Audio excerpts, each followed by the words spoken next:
Okay, so this video is going to be how to stain your pieces. Now, staining your coasters, that's totally up to you if you want to do that. For the purpose of the video, we're going to hold off on staining these because they kind of look nice already.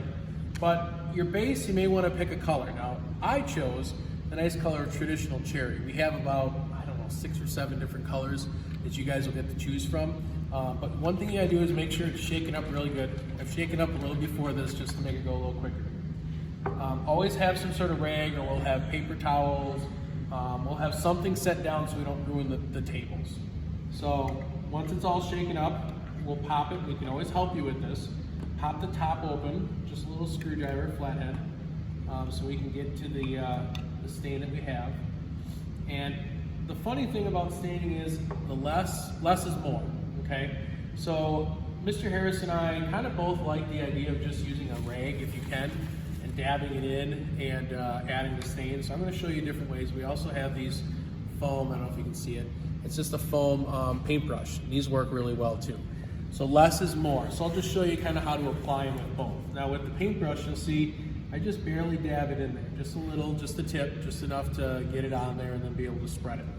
So when you go to put it on there, just spread it lightly. Always go with the grain, at least that's what I was always told. And just kind of wipe it on there so you can get all the parts. Dab around so you can get everything nice and even.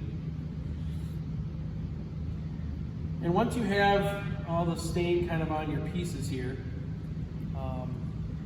you're gonna see that it starts to bring out a different color to it. So I like this traditional cherry because it gives it a really nice dark color. And you wanna get all your parts.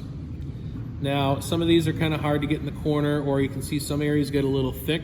So one of the things that you can usually do is take that extra rag and wipe off some of the excess, because you don't want it to be on too thick. It can really affect the color.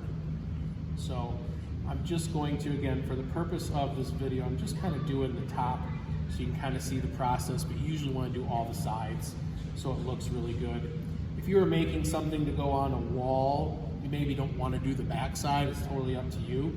But again, just kind of get the sides, and we've sanded this so that it's nice and smooth already, so it gives a little color to it. So again, if you have too much on there, this may be a little too thick, I'm just going to take the piece of paper towel I have, I'm just going to wipe it, okay?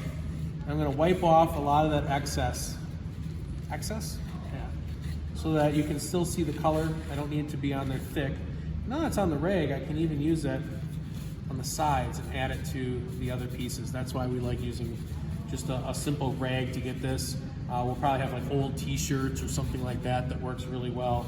Kind of rub it in, and it just gives it a little more character. Now if we look at this piece of wood here, the color really kind of sticks out a little more, and it's going to look nice. So again, this is just a rough finish. It's a start. Take your time. All these details, these little finishing things, make your project pop, and it makes it something you really feel a little more proud of when you get to see that additional feature.